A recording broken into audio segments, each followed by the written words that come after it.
Hey everybody, it's me Audrey. I'm back again with another video. If this is your first time tuning in, welcome to this channel. And if you've been watching thus far, I really appreciate you taking the time to do that. So I want to share day one with you out of this book that I'm reading called 30 Days to Taming Your Tongue by Deborah Smith Peaks. If you don't have this book, I recommend you go get it. Okay, it's a really great book, right? Once again, 30 Days to Taming the Tongue. So day one, and I'm not going in any type of order, really, when I do decide to share any information from this book or any chapter. So with that being said, I'm going to share what this book says about, or what the author says about the lying tongue. We're talking about lying. And one thing I know about lying is that it is rooted in fear. So it says, the Lord detests lying lips, but he delights in men who are truthful. Proverbs 12:22. As I mentioned before in a previous video, Proverbs is the book of wisdom. Everything we do and say must be based upon the truth. Lies make a shaky foundation for any relationship. Lying comes in four primary forms. Deceitfulness, half-truths, exaggerations, and flattery. We will look at flattery in a separate chapter, and I believe I shared the one about flattery already. So we're going to talk about deceitfulness. When I opened my mailbox and saw the letter from the Internal Revenue Service, my heart did not skip a beat as it had in the past. I used to dread those audits of my tax returns. Having been a faithful tither since the age of 18, I had learned over the years to keep a good record of my charitable giving because it usually generated an audit. However, I tended to be rather creative in interpreting the tax law and other aspects of the return. As I stood there fingering the envelope, I knew that whatever the nature of the inquiry, all would be well, for I had support for all of the deductions taken. I couldn't help remembering a particular audit several years back in which I feigned ignorance of the tax law to justify my claim of a non-deductible educational expense. While sitting before the auditor and trying to appear innocent, I kept thinking, God's going to strike me dead for lying. All of my life, my Sunday school teachers had taught me that God had no tolerance for liars. Nevertheless, I had succumbed to the temptation of a larger tax refund. So there I sat, engaging in the most blatant form of lying, plain old deceitfulness. I decided then that life was too short to bear the anxiety and the remorse of being deceitful for a few extra dollars. Peter warned us, whoever would love life and see good days must keep his tongue from evil and his lips from deceitful speech. That's 1 Peter 3:10. Why do some people practice deception?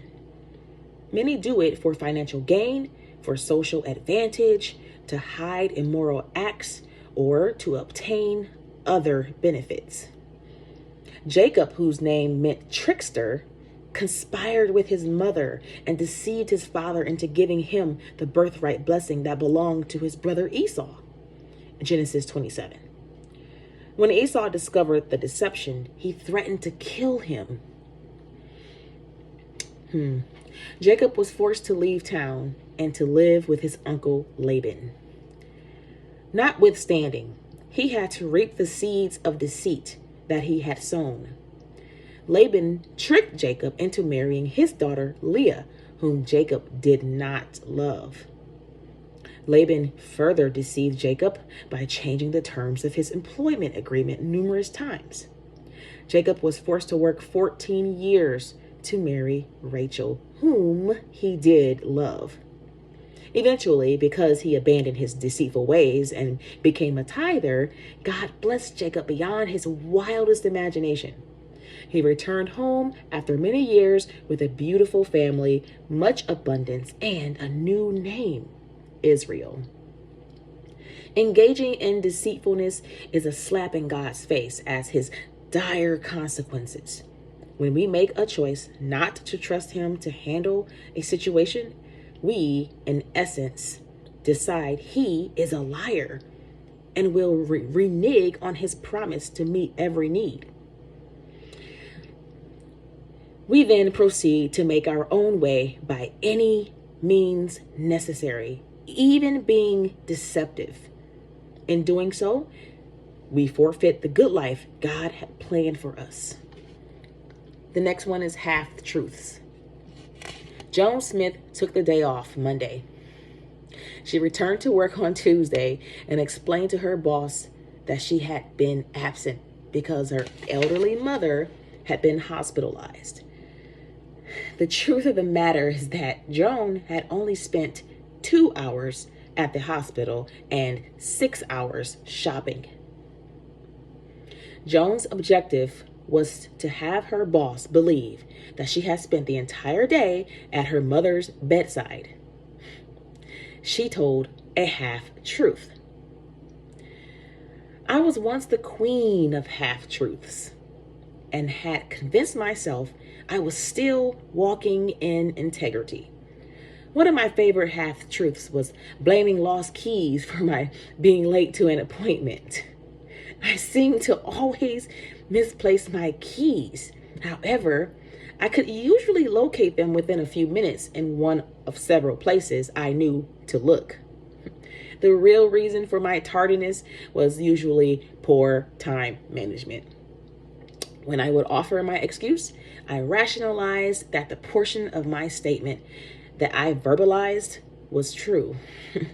I had indeed searched for the keys, but I ignored the fact that the undisclosed information, like the extra minutes I spent in the bed or my decision to complete an insignificant task, would have caused the hearer to draw a different conclusion about me. My husband finally impressed upon me the painful reality that any intent to deceive is a lie, period. I find it interesting that the word integrity derives from integer, which is a mathematical term. An integer is a whole number as opposed to a fraction. When we walk in integrity, we tell the whole truth, the whole number, right? And not just a fraction or part of it. Someone was well aware of the many ways there are to lie when he suggested that court oaths charge a person to tell the truth, the whole truth, and nothing but the truth. The next one and the last one here is exaggerating. Do you often embellish a story in order to get more attention from your listener? Exaggerating may seem harmless, but it is another form of lying. The danger in exaggerating is that those who are familiar with a person's propensity to stretch the truth will discount everything he says. This is also the paradox of exaggerating. A person stretches the truth to make something sound more believable, but then he loses his credibility because he exaggerates. Once again, this is the paradox of exaggerating. I'm going to read this again. A person stretches the truth to make something sound more believable, but then he loses his credibility because he exaggerates. I know several truth stretchers. Their favorite words include absolute terms like everybody, nobody, and always. Once again, everybody, nobody, and always. Their friends jokingly warn, now, you know you should only believe about half of anything she says or he says. What a terrible indictment. Is this how you would like to be viewed? When you relate a story or an incident, Know that it is okay to tell it with enthusiasm. Just avoid the exaggerations. Stick to the facts at face value and resist the urge to be the center of attention by engaging in this form of lying. God has sealed the destiny of every liar. All liars shall have their part in the lake which burns with fire and brimstone, which is the second death. Revelations 21:8. Death means separation. The first death is the separation of the spirit from the body. The second death is eternal separation of the spirit from God. Eternal separation from my Father is too high a price to pay for any form of deceitfulness. The psalmist knew the consequences of deceitfulness and constantly implored God to keep him out of this pit. Consider his plea. Deliver my soul, O Lord, from lying lips and from a deceitful tongue. Psalm 120:2. Have you been trusting God by telling the truth and leaving the consequences to him? Or do you need to join the psalmist in his prayer for deliverance? Today's affirmation: my mouth speaks what is true, for my lips detest wickedness. All the words of my mouth are just. None of them is crooked or perverse. Proverbs 8:7-8. And that concludes day 1, or chapter 1, titled The Lying Tongue, from the book 30 Days to Taming Your Tongue by Deborah Smith Peaks. Thank you so much, and be blessed.